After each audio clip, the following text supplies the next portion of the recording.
हाँ जी, मैं अब अपनी वीडियो YouTube पर अपलोड करूँगा, तो जितने भी बच्चे हैं मेरा चैनल सब्सक्राइब करें और वीडियो को लाइक करें और ज़्यादा से ज़्यादा शेयर करें।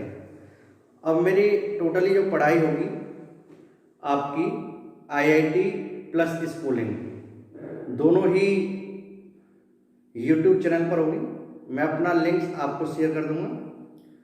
तो हम लोग अब तक फ्लूइड स्टैटिक्स पढ़ चुके थे। अब हम जो पढ़ाई करेंगे वो करेंगे फ्लूइड डायनेमिक्स। ठीक है, जैसे मैंने आपको बताया कि अगर मैं द्रव की बात करूँ, पानी की बात करूँ, तो पानी को हमने दो कैटेगरी में डिवाइड किया, एक रुका हुआ पानी और एक बहता हुआ पानी। तो अब तक जो फ्लूइड स्टैटिक्स थी उसमें हमने रुके हुए पानी के बारे में पढ़ा। अब हम जो पढ़ाई करेंगे वो बहते हुए पानी के बारे में। तो इसमें आपका जो लिक्विड होगा, जो फ्लूइड होगा, जो आपका वाटर होगा, वो आपका रुक नहीं रहा होगा, वो आपका क्या कर रहा होगा, फ्लो कर रहा होगा। तो उसके बारे में हमें यहाँ पे स्टडी करनी है। तो इसमें सबसे पहले हम शुरुआत करते हैं द्रव के बारे में। बेटा दो तरह के द्रव होते हैं, एक अपना वास्तविक द्रव जो हम रियल में यूज लेते हैं, और एक होता आइडियल द्रव, आदर्श द्रव। एक्चुअल में आदर्श द्रव नाम की कोई चीज हो परफेक्टली नहीं होगी, फिर भी हम लोगों ने कुछ प्रॉपर्टीज बनाई, कुछ गुण बनाए कि भाई अगर किसी लिक्विड के अंदर ये प्रॉपर्टीज हैं, ये गुण हैं, तो वो लिक्विड आपका आदर्श फ्लूइड मतलब आइडियल फ्लूइड की कैटेगरी में आ जाएगा। तो उनके बारे में हम एक एक करके चर्चा करेंगे। तो जैसे आप देख रहे हो कि मैंने कुछ प्रॉपर्टीज लिखी हुई है, 4 प्रॉपर्टी यहाँ पे मैं डिस्कस कर रहा हूँ। आप अपने नोट्स में खुद लिखना, मैं केवल यहाँ पे डिस्कस करूंगा, आप अपनी वर्डिंग में खुद लिखना अपने नोटबुक में। तो जैसे पहली प्रॉपर्टी है आपकी इनकम्प्रेसिबिलिटी, असंपीड्यता। असंपीड्यता क्या होती है? क्योंकि आप जानते हो कि दो तरह के तरल पदार्थ होते हैं, एक ऐसे तरल पदार्थ जिन्हें हम दबा सकते हैं और एक ऐसे तरल पदार्थ जिन्हें हम दबा नहीं सकते। बेटा आप ध्यान रखना, तरल की कैटेगरी में केवल द्रव नहीं आते, केवल लिक्विड और गैस दोनों ही आपकी फ्लूइड की कैटेगरी में आती है। तो इनकम्प्रेसिबिलिटी का मतलब क्या है कि ऐसे द्रव जिनको हम दबा नहीं सकते हैं, अगर जिन पर हम प्रेशर लगाए, तो प्रेशर लगाने पर जिन्हें हम कंप्रेस नहीं कर सकते, दबा नहीं सकते, ऐसे द्रव को हम बोलेंगे इनकम्प्रेसिबल द्रव। एक्चुअल में क्या होगा कि जब हम फ्लूइड को दबाएंगे तो ऑन इंक्रीजिंग प्रेशर अप्लाई करने पर क्या होगा कि उस द्रव का घनत्व चेंज हो जाएगा। ठीक है ना? तो इसकी जो मेन कैटेगरी वो क्या है कि जब दबा नहीं सकते तो इसका मतलब घनत्व चेंज नहीं होगा, डेंसिटी चेंज नहीं होगी। तो ऐसा द्रव जिसकी डेंसिटी प्रेशर के रेस्पेक्ट में चेंज नहीं होती, आपकी रो क्या होती है, आपकी कांस्टेंट होती है, घनत्व क्या होता है, नियत रहता है किसके रेस्पेक्ट में, प्रेशर के रेस्पेक्ट में। ठीक है, तो जिसका घनत्व प्रेशर के रेस्पेक्ट में क्या होता है, कांस्टेंट होता है, वो आपका कौन से फ्लूइड में आता है, वो आपका आता है असंपीड्य द्रव या इनकम्प्रेसिबल। बेटा इसको आप या ऐसे कह सकते हो कि whose density does not change with respect to pressure। ठीक है, मतलब d by dp equal to क्या हो, 0 हो। तो ऐसे फ्लूइड को हम क्या बोलेंगे, इनकम्प्रेसिबल फ्लूइड। ठीक है, तो जब भी हम आइडियल फ्लूइड की बात करेंगे तो उसके अंदर ये प्रॉपर्टी होगी, उसका घनत्व, उसकी डेंसिटी प्रेशर के रेस्पेक्ट में क्या होगी, चेंज नहीं होगी। मतलब d by dp equal to क्या होगी, 0 या रो इक्वल टू कांस्टेंट। ठीक है, ये टॉपिक हमने डिस्कस कर लिया। सेकंड प्रॉपर्टी आपकी असंयानता, नॉन विस्कस। ठीक है, जैसे आप लोगों ने पढ़ा है कि जब एक ठोस वस्तु दूसरी ठोस वस्तु के ऊपर मूव करती है तो उनके बीच में एक फ्रिक्शन नाम की चीज लगती है। ठीक है, वो फ्रिक्शन नाम की चीज क्या चाहती है कि दोनों में प्यार रहे, जो दो वस्तु आपके कांटेक्ट में आ रही है उन दोनों के बीच में क्या रहे, हमेशा प्यार रहे, ये चाहते हैं। ठीक है, तो इसलिए फ्रिक्शन उन दोनों के मध्य रिलेटिव मोशन क्या करता है, अपोज करता है। इसी तरीके से हम ये मानते हैं कि लिक्विड में ठीक है, जो आपका फ्लूइड है वो लेयर्स की फॉर्म में मतलब परत के रूप में प्रवाहित होता है। तो जब एक परत के ऊपर दूसरी परत मूव करती है तो उनके बीच में यहाँ पर फ्रिक्शन लगता है, जिसे हम फ्लूइड फ्रिक्शन बोलते हैं। ठीक है, तो फ्लूइड फ्रिक्शन, तो एक्चुअल में यहाँ पर क्या होना चाहिए, ऐसा तक मतलब है कि जो दो लेयर्स कांटेक्ट में आए उनके बीच में फ्लूइड फ्रिक्शन नहीं हो, फ्लूइड फ्रिक्शन नहीं हो। फ्लूइड फ्रिक्शन मतलब आपस में उनके मध्य कोई घर्षण बल नहीं हो, जिसको यहाँ पर हम घर्षण ने बोलकर इसमें यहाँ पर हम विस्कस फोर्स बोलते हैं, फ्रिक्शन ने बोलकर क्या बोलते हैं, विस्कस, और हिंदी में बोलते हैं श्यान। ठीक है, तो मतलब जो लेयर्स लिक्विड की कांटेक्ट में आ रही हो उनके बीच में प्यार नाम की चीज नहीं होनी चाहिए, उनके बीच में एक दूसरे से कोई लगाव नहीं होना चाहिए, वो ठीक है, कोई फ्रिक्शन फोर्स उनके बीच में एक्सर्ट नहीं होना चाहिए। ठीक है, तो ऐसे द्रव को हम अशांत द्रव बोलेंगे। तो रियल लाइफ में ऐसा कोई भी द्रव नहीं है जिसके अंदर श्यानता गुण नहीं होता, रियल लाइफ में श्यानता गुण होता है। ये हम आगे एक चैप्टर में पढ़ेंगे विस्कोसिटी में, वहां पर हम श्यान द्रव के बारे में पढ़ेंगे। ठीक है, तो अशांत द्रव का मतलब क्या है, जिनके बीच में फ्लूइड फ्रिक्शन नहीं हो, मतलब कोई विस्कस फोर्स नहीं हो, मतलब नॉन विस्कस हो। ठीक है, तो ऐसे द्रव को हम क्या बोलेंगे, अशांत द्रव, जिनकी परतों के मध्य कोई घर्षण बल नाम की चीज नहीं लगती, जिनके परतों के मध्य कोई प्यार नाम की चीज नहीं होती, वो लिक्विड कहलाएगा आपका। ठीक है, वो आपका वो कौन सा प्रॉपर्टी हो गया आपकी, अशांतता प्रॉपर्टी। हाँ जी, ये हम डिस्कस कर चुके हैं अशांतता क्या होती है। थर्ड है आपकी धारा रेखीय प्रवाह, जिसको इंग्लिश में हम बोलते हैं stream line flow. Stream line flow क्या होता है बेटा, आप ऐसे समझे, जैसे मान लीजिए कोई ये पाइप है, ठीक है, इस पाइप से लिक्विड फ्लो हो रहा है। ठीक है, मैं कोई पाइप लगा जिसका एरिया मान लीजिए कैसा भी, वेरिएबल क्रॉस सेक्शन एरिया यहाँ पर, ठीक है, यहाँ पर एरिया ज्यादा, यहाँ पर क्रॉस सेक्शन एरिया कम, और इससे लिक्विड फ्लो हो रहा है। तो स्ट्रीम लाइन फ्लो में हम क्या मानेंगे कि जो आपका द्रव है वो दो परतों के रूप में, मतलब लेयर्स की फॉर्म में क्या हो रहा है, फ्लो हो रहा है बेटा। ठीक है बेटा, दो तरह के प्रवाह होते हैं एक्चुअली द्रव का, एक होता है स्ट्रीम लाइन फ्लो और एक होता है टर्बुलेंट फ्लो। ठीक है, स्ट्रीम लाइन फ्लो को हम हिंदी में क्या बोलते हैं, धारा रेखीय प्रवाह, और टर्बुलेंट को बोलते हैं प्रक्षेपी प्रवाह। तो धारा रेखीय प्रवाह जैसे स्ट्रीम लाइन नाम से दर्शा रही है कि जिसमें द्रव रेखा के रूप में, लाइन के रूप में फ्लो, मतलब परतों के रूप में फ्लो हो, वो प्रवाह का स्ट्रीम लाइन फ्लो होता है। ठीक है, और जो आपका टर्बुलेंट होता है, टर्बुलेंट फ्लो में क्या होता है, लिक्विड आपकी लेयर्स की फॉर्म में न होकर लिक्विड के पार्टिकल जिगजैग पथ, ठीक है, जिगजैग पथ में इधर उधर मूव करते हैं, उनका कोई रेगुलर पाथ नहीं होता है। ठीक है, तो स्ट्रीम लाइन फ्लो में एक प्रॉपर्टी ये कि स्ट्रीम लाइन फ्लो के लिए क्या होना चाहिए, लिक्विड के जो पार्टिकल्स हैं वो लेयर की फॉर्म में मूव करने चाहिए। इसका मतलब ये कि अगर मैं कोई पार्टिकल, जैसे मान लीजिए इसका नाम मॉन्टी है, ठीक है, तो ये मॉन्टी नाम का पार्टिकल हमेशा इसी लाइन में फ्लो करे जो इसकी लाइन है, ये गलती से भी दूसरी वाली लाइन में नहीं आए। तो अगर इस लिक्विड के पार्टिकल इसी लेयर में फ्लो कर रहे हैं, इस लिक्विड के पार्टिकल इस लेयर में फ्लो कर रहे हैं, इस लिक्विड के पार्टिकल इस लेयर में फ्लो कर रहे हैं, तो ये कौन सा फ्लो है आपका, स्ट्रीम लाइन फ्लो, जिसमें एक लेयर के पार्टिकल दूसरी लेयर के पार्टिकल से मिक्स नहीं हो, ऐसे फ्लो को हम स्ट्रीम लाइन फ्लो कहते हैं। इस फ्लो में एक पॉइंट, एक मेन चीज और है, जैसे मान लीजिए मैं कोई दो पॉइंट लेता हूं, जैसे मान लीजिए इस पॉइंट, ठीक है, इस पॉइंट को मैं बोलता हूं हरिद्वार और इस पॉइंट को मैं बोलता हूं ऋषिकेश। ठीक है, हरिद्वार से ऋषिकेश मान लीजिए फ्लो हो रहा है।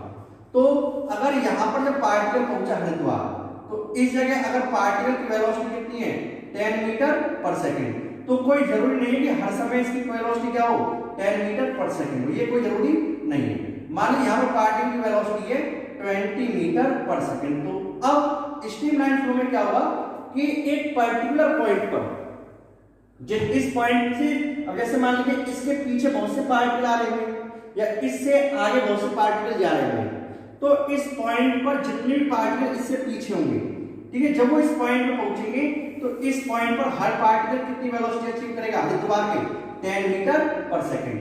और जब वो पार्टिकल कहां पहुंचेंगे, जितने पार्टिकल होंगे आगे वाले पीछे वाले ऋषिकेश पहुंचेंगे, तो वो कितनी वेलोसिटी अचीव करेंगे, 20 मीटर पर सेकेंड।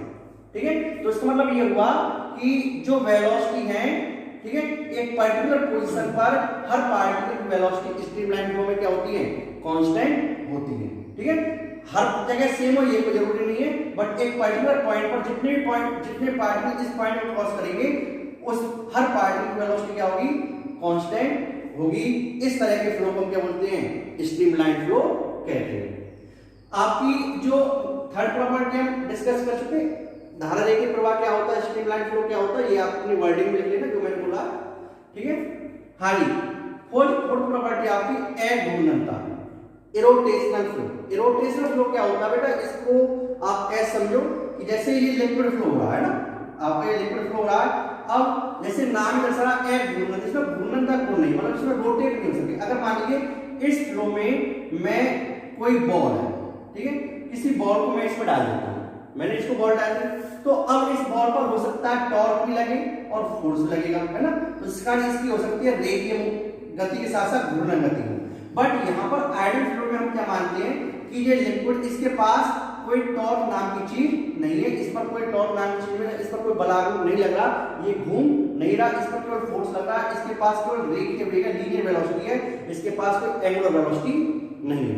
ठीक है, जिसकी ओमेगा 0 है और इसके पास फिर क्या हुई है, मतलब ये पार्ट, ये बॉल केवल आगे की ओर मूव करेगी, घूमेगी नहीं। तो ऐसी प्रॉपर्टी बोलते हैं क्या, अघूर्णनता। ठीक है, तो ये हमने 4 प्रॉपर्टी मानी आइडियल फ्लूइड, क्योंकि हम लोग अब जो पढ़ेंगे इसमें आगे आइडियल फ्लूइड में वो जितनी भी हम, जैसे मैं पास्कल्स लॉ पढ़ूंगा, बर्नौलीज थ्योरम पढ़ूंगा, है ना, तो हम इसमें डिस्कस करेंगे। तो उन लॉ को हमने आइडियल फ्लूइड मानकर ही सॉल्व किया है। ठीक है, तो आप आइडियल फ्लूइड क्या होता है, उसकी प्रॉपर्टीज क्या होती है, ये सब चीज नोट करो। हाँ बेटा, नेक्स्ट टॉपिक है अपना पास्कल लॉ, पास्कल का नियम। ये टॉपिक स्कूलिंग के अकॉर्डिंग है, वैसे अपने सिलेबस में भी है, इस पर एक ही टाइप के क्वेश्चन बनते हैं, ज्यादा इतना मेन टॉपिक नहीं है आईटी पॉइंट ऑफ व्यू से। अब देखो इस टॉपिक में क्या है कि जैसे मान लीजिए ये कोई कंटेनर है, ठीक है, इसमें कोई लिक्विड भरा हुआ है, इस समय यहाँ पर कोई प्रेशर होगा, इस मान लीजिए यहाँ पर प्रेशर कितना P0, यहाँ मान लीजिए h हाइट नीचे वर्टिकल, तो यहाँ प्रेशर कितना होगा P0 प्लस रो जी एच, यहाँ पर ये हाइट h1 है तो कितना होगा P0 प्लस रो जी h1, हर पॉइंट पर अपना एक प्रेशर है। अब मैंने क्या किया, मान लीजिए मैंने यहाँ पर कोई वेट रख दिया, जैसे मान लीजिए मैंने एक वेट रख दिया जिसका वेट है, मान लीजिए इसका वेट है 2 kg का एक वेट रख दिया, और इसका जो एरिया है मान लीजिए फॉर एग्जांपल 2 मीटर स्क्वायर, ठीक है, इसका एरिया 2 मीटर स्क्वायर है। तो अब क्या होगा, जैसे मैं इसमें वेट रखूंगा तो ये इस वेट के कारण इस लिक्विड में क्या लगेगा, प्रेशर लगेगा, और वो प्रेशर कितना होगा, प्रेशर जानते हैं weight upon area, force upon area. ठीक है, वेट कितना हुआ 2 into mg, g इक्वल कितना आपको 10 into एरिया कितना आपका 2, तो कितना प्रेशर लगा 10 newton per metre square, 10 pascal for example, है ना, इतना प्रेशर इस पर एक्सर्ट, ठीक है, इस लिक्विड पर। अब पास्कल लॉ क्या कहता है कि अगर आपने किसी लिक्विड में, ठीक है, किसी एक जगह पर, ठीक है, लिक्विड में आपने अगर लिक्विड के किसी पोर्शन पर, किसी एक जगह पर आपने प्रेशर इंक्रीज किया है, तो ऐसा नहीं होगा कि वो प्रेशर केवल उसी पॉइंट पे इंक्रीज होगा, वो प्रेशर हर पॉइंट पर क्या हो जाएगा, इंक्रीज हो जाएगा। जैसे फॉर एग्जांपल यहाँ पे प्रेशर था जब मैंने वेट नहीं रखा, मैं उस कंडीशन से बात करूं, जब मैंने वेट नहीं रखा, यहाँ पे प्रेशर मान लीजिए 5 पास्कल, 5 जो भी कुछ 5 एग्जांपल के लिए, ठीक है ना, यहाँ पर प्रेशर है 10, यहाँ प्रेशर है 50। अब क्या होगा, जैसे ही मैंने वेट रखा, यहाँ पे मान लीजिए यहाँ पर है आपका 8, ठीक है, यहाँ पे मान लीजिए यहाँ पे आपका 9, क्लियर, ये प्रेशर की वैल्यू में एग्जांपल के लिए, ठीक है। तो जब मैंने इसको कोई वेट नहीं रखा, जैसे मैंने वेट रखा तो इस वेट ने लिक्विड पर कितना प्रेशर लगाया, 10 पास्कल। तो अगर अब मेरे से कोई पूछे कि इस पॉइंट प्रेशर कितना होगा, तो मैं कहूंगा पहले कितना था 5, अब कितना प्रेशर इंक्रीज हो गया 10, तो अब यहाँ पे प्लस कितना हो जाएगा 10, यहाँ पे कितना प्रेशर होगा, पहले कितना 9, अब यहाँ पे कितना ऐड हो जाएगा प्लस 10, यहाँ पे कितना था 10, अब यहाँ पे कितना ऐड हो जाएगा 10, यहाँ पर भी 10, यहाँ पर भी 10। तो यहाँ से आपने क्या देखा कि अगर आप लिक्विड में किसी एक जगह प्रेशर इंक्रीज करते हो तो उस प्रेशर का जो ट्रांसफर है वो सभी जगह हो रहा है इक्वल रूप से, समान रूप से वो प्रेशर इस लिक्विड के हर पॉइंट को क्या हो रहा है, ट्रांसफर हो रहा है। तो अगर आपने एक जगह प्रेशर की वैल्यू कितनी इंक्रीज की, 10 पास्कल इंक्रीज की, तो इस पूरे लिक्विड के हर पॉइंट पर प्रेशर कितना इंक्रीज हो जाएगा, 10 पास्कल हो जाएगा। तो पास्कल का नियम क्या कहता है, according to Pascal law if we increase the pressure at any portion that increment of pressure will be transferred in all liquid at all point in same way। ठीक है, मतलब यदि आपने किसी एक पॉइंट पर प्रेशर को बढ़ाया है तो उस प्रेशर का ट्रांसफर लिक्विड के हर पॉइंट पर क्या होगा, समान रूप से हो जाएगा। ये कहता है आपका पास्कल लॉ। बट आप एक कंडीशन ध्यान रखना कि ये लिक्विड कैसा होना चाहिए आपका, आइडियल, क्योंकि आइडियल लिक्विड के लिए ही ये आपका पास्कल लॉ वैलिड है। अगर आपका कंप्रेसिबल हुआ तो पास्कल लॉ वैलिड नहीं होगा, आप इसे नोट करें। अपनी रियल लाइफ में पास्कल लॉ की कई एप्लीकेशन है, जिनमें से एक मेन एप्लीकेशन है पास्कल लॉ की हाइड्रोलिक लिफ्ट। ठीक है, तो अपना डिस्कशन किस पर होगा, हाइड्रोलिक लिफ्ट।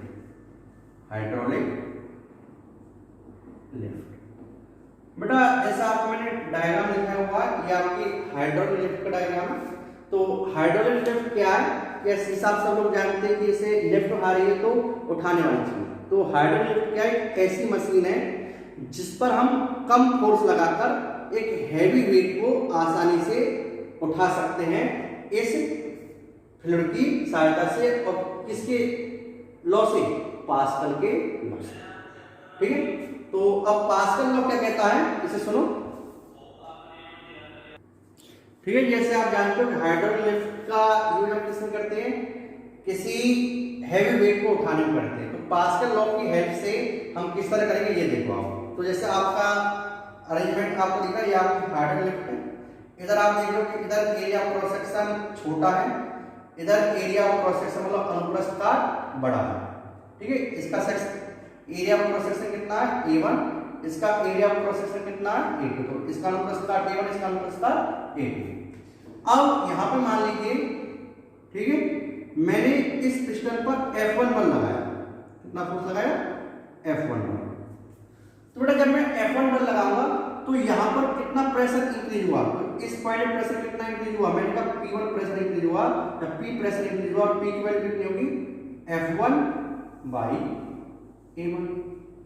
ठीक है, अब यहां पे जब P प्रेशर इंक्रीज हुआ तो बेटा यहां पर प्रेशर में चेंज कितना होगा, पहले तो इक्विलिब्रियम में, तो अब यहां पे कितना प्रेशर लगेगा, इधर प्रेशर लगेगा P। ठीक है, और इस प्रेशर का कितना फोर्स लगेगा, हमें पता है कि फोर्स का P into A2। तो इस पॉइंट पे कितना फोर्स लगा, ठीक है, यहां पे मैंने F1 फोर्स लगाया, F1 फोर्स का कितना प्रेशर हुआ, F1 बाई A1। अब पास्कल लॉ कहता है कि आपने अगर लिक्विड में एक जगह प्रेशर इंक्रीज किया है तो वो प्रेशर लिक्विड के हर पॉइंट पर सेम रूप से क्या हो जाएगा, सेम वैल्यू से इंक्रीज हो जाएगा। तो इस पॉइंट पर कितना प्रेशर इंक्रीज हो जाएगा, तो इस पॉइंट पर P प्रेशर इंक्रीज हो जाएगा। तो इस P प्रेशर का यहाँ पे कितना फोर्स लगेगा, P into A2। तो मैंने इस फोर्स को नाम दिया F2। तो F2 कितना आ गया बेटा अपना, P into A2। So F2 equal to क्या आपका, P कितना आपका F1 बाई A1 और ये A2। सो आप देख रहे हो A2 is very very very greater than A1। जैसे मान लीजिए A1 है आपका 1 सेंटीमीटर स्क्वायर, फॉर एग्जाम्पल आपको क्वेश्चन में दिया होगा ऐसे, A1 1 सेंटीमीटर स्क्वायर, A2 है आपका 1 मीटर स्क्वायर। ठीक है, तो आपने यहां पे मान लीजिए प्रेशर फोर्स लगाया, मान लीजिए एग्जाम्पल के 1 न्यूटन, F1 कितना आपका 1 न्यूटन। तो यहां पर आप कितना फोर्स लग जाएगा, यहाँ पे कितना फोर्स लग जाएगा, देखो आप बेटा यहाँ से कितना फोर्स लगेगा, यहाँ पर F2 इक्वल टू कितना आ गया, F1 वैल्यू कितनी है 1 न्यूटन, A1 कितना आपका 1 सेंटीमीटर स्क्वायर मतलब 10 की power -4 metre square into A2 कितना आपका 1 मीटर स्क्वायर। सो इससे तो F2 वैल्यू कितना है बेटा, देखो सॉल्व 10 की पावर 4 न्यूटन, इसमें 10,000 न्यूटन फोर्स लगा। देखो आपने कितना फोर्स लगाया, थोड़ा सा, 1 न्यूटन, और यहाँ पे कितना फोर्स, कितने टाइम्स फोर्स इंक्रीज हो गया, 10,000 न्यूटन।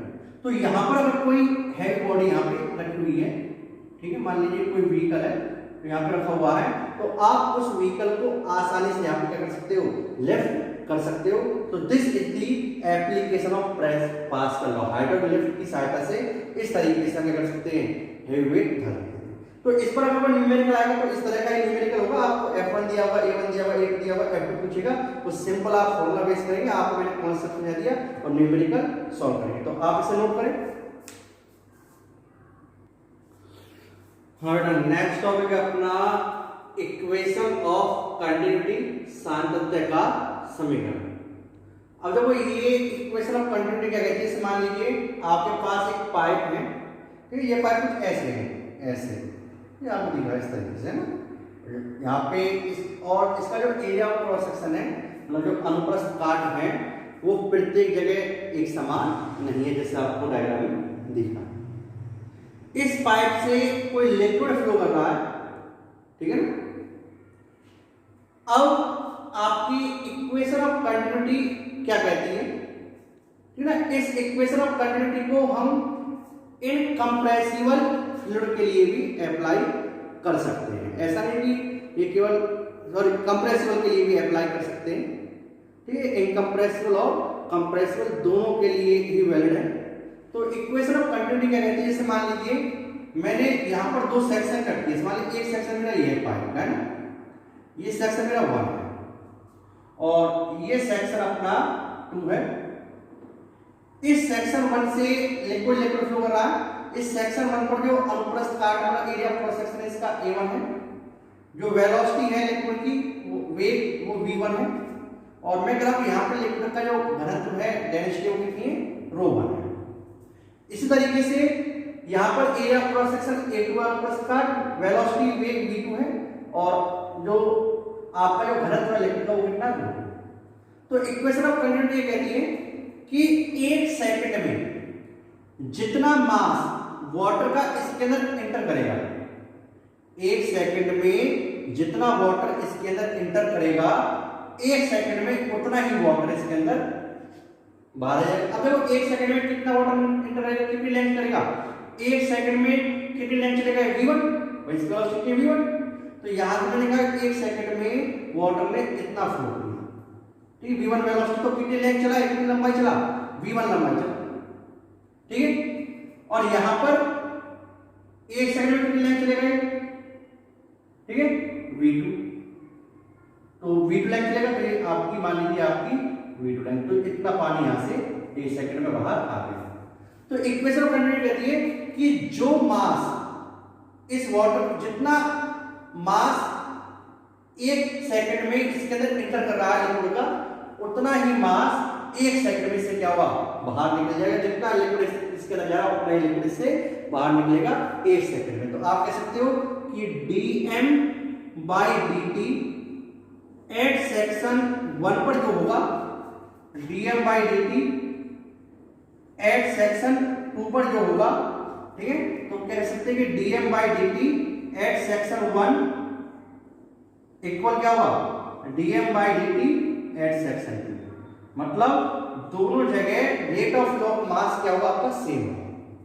अब यहां आप कह सकते हो कि इस पूरे लिक्विड के अंदर dm/dt की वैल्यू क्या होगी, कांस्टेंट होगी, ठीक है, कांस्टेंट होगी। ये कहता है आपको कौन सा, ये कहता है सातत्य का समीकरण, इक्वेशन ऑफ कंटिन्यूटी, dm/dt क्या कांस्टेंट।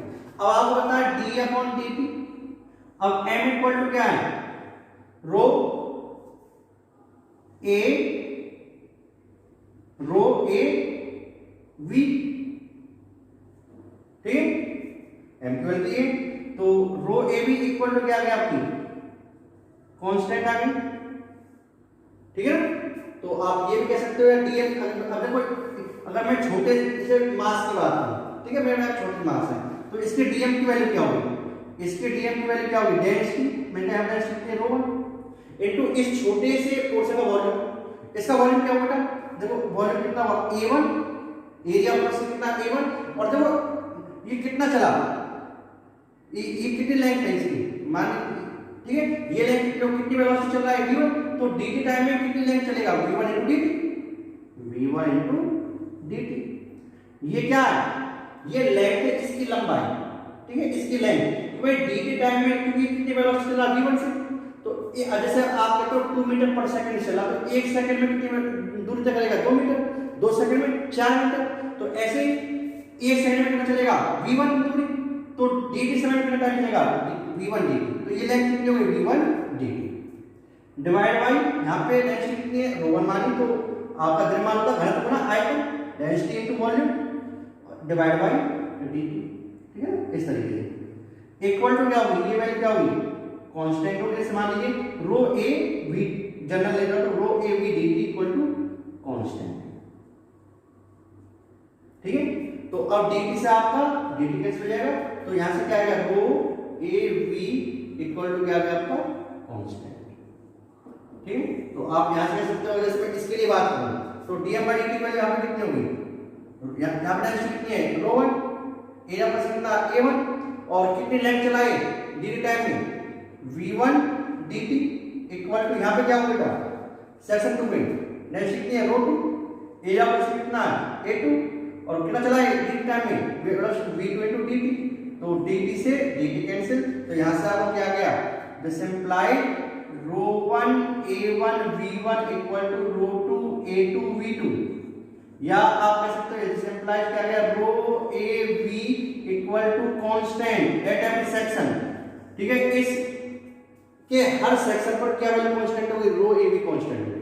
अगर मैं बात कर रहा हूं आइडियल फ्लूइड, क्योंकि हम जो पढ़ाई करेंगे वो आइडियल फ्लूइड के लिए करेंगे इस चैप्टर में, तो फॉर आइडियल फ्लूइड अगर मैं आदर्श द्रव की बात करता हूं, आइडियल फ्लूइड के लिए आदर्श द्रव के लिए रो इक्वल टू क्या होगा आपका, रो इक्वल टू आपका कांस्टेंट होता है, ठीक है। ये आप जानते हो कि आदर्श फ्लूइड में इनकंप्रेसिबिलिटी होती है, इनकंप्रेसिबिलिटी जिसका घनत्व क्या हो चेंज नहीं हो।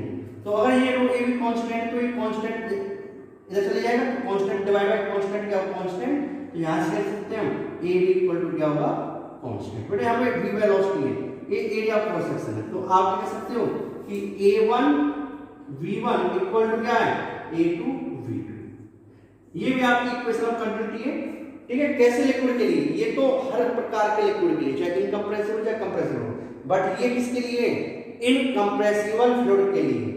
यहां पे a1 v1 क्या हुआ देखो, एरिया v1 क्या velocity, velocity length upon time, ये क्या होगा वॉल्यूम पर यूनिट टाइम, मतलब आयतन बटे समय, आयतन प्रवाह की दर, रेट ऑफ फ्लो, ठीक है, वॉल्यूम आयतन प्रवाह की दर, ठीक है। यहां पे ये क्या a2 v2, ठीक है, एक वही आयतन प्रवाह की दर, ठीक है, volume of liquid flowing per second, volume of liquid flowing per second is constant at every section for an incompressible fluid, ठीक है, या आइडियल फ्लूइड। तो आपकी इक्वेशन ऑफ कंटिन्यूटी कहती है कि for an ideal fluid the rate of flow volume the volume flowing per second, ठीक है, through any pipe it remain constant at every section, ठीक है। पाइप के प्रत्येक सेक्शन पर क्या होगी आयतन प्रवाह की दर का मान क्या होगा एक समान होगा। ये कहता है कौन समीकरण, आयतन आपका सांतत्य समीकरण, या ऐसे कह लो कि द्रव्यमान प्रवाह की दर का मान क्या होगा प्रत्येक जगह एक समान होगा। आप इसे नोट करें, इसके बाद हम इसका बेस कुछ न्यूमेरिकल करेंगे।